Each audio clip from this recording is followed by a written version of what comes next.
સ્થાનિક સ્વરાજ્યની ચૂંટણીના ફોર્મ ભરવાના આજે છેલ્લા દિવસે સુરેન્દ્રનગર મહાનગરપાલિકામાં ભારતીય જનતા પાર્ટીના 52 ઉમેદવારોએ ઉમેદવારી પત્રો અલગ અલગ જે કચેરીઓ છે એમાં રજૂ કર્યા છે।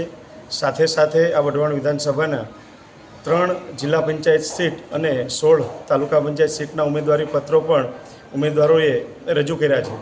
આજે જોરાવરનગર સ્થિત મારું જે કર્તવ્યમ કાર્યાલય છે, કાર્યાલયે તમામ ઉમેદવારો ઉપસ્થિત રહી અને મેં અને મારી સમગ્ર ટીમે તમામ ઉમેદવારોને મીઠા મોઢા કરાવી અને શુભેચ્છાઓ પાઠવી અને ઉમેદવારી પત્ર રજૂ કરવા માટે રવાના કરેલ। સાથે સાથે આ સુરેન્દ્રનગર એ વિકસતું સિટી છે।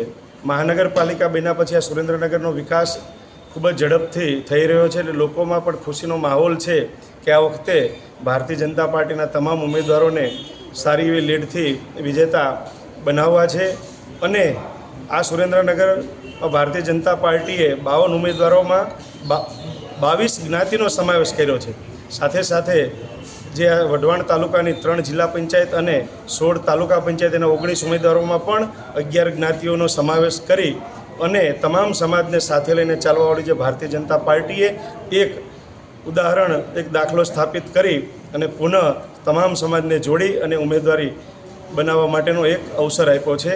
આપ મીડિયાના મિત્રોના માધ્યમથી જે રીતે સુરેન્દ્રનગરનો વિકાસ થઈ રહ્યો છે એ આપના દ્વારા પણ લોકો સુધી પહોંચે એ અપેક્ષા સાથે આપ સૌનો આભાર।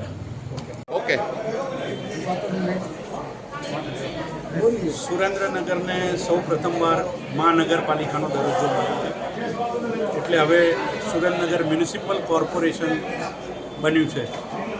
હવે વિકાસમાં પણ એવા પ્રકારની મોટી વૃદ્ધિ થશે કારણ કે જ્યારે કોર્પોરેશન બને ત્યારે રાજ્ય સરકારનું ધ્યાન પણ એના ઉપર વધારે આવે છે। એમાં બજેટની ફાળવણી વધારે થાય છે, વિકાસના કાર્યો માટેની બધી સુવિધા ઊભી થાય છે। બધા કોર્પોરેશન બન્યું એટલે એમાં આસપાસના પણ ઘણા ગ્રામ્ય વિસ્તારો પણ આમાં જોડાયા છે એટલે ત્યાં રસ્તાઓ, લાઇટો, એની સુવિધાઓ, ગટરની સુવિધાઓ એ પણ મોટા પાયા ઉપર મને લાગે છે ઉપસ્થિત થશે। અને ભારતીય જનતા પાર્ટીએ બહુ સરસ યુવાન ઉમેદવારો, ભાઈઓ બહેનો, એજ્યુકેટેડ બધાને આપ્યા છે।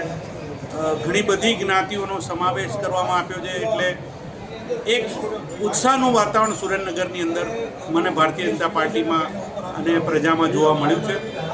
સુરેન્દ્રનગરે હંમેશા ભારતીય જનતા પાર્ટીનો સાથ આપ્યો છે।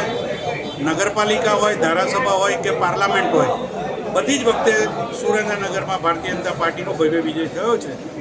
આવનારા મહિને મ્યુનિસિપલ કોર્પોરેશનનું જે બોર્ડ છે એ પણ ભારે બહુમતીથી ભારતીય જનતા પાર્ટીનું બનશે અને પ્રજાના આશીર્વાદ ફરીથી ભારતીય જનતા પાર્ટી પર પડશે એવી મારી સંપૂર્ણપણે માન્યતા છે।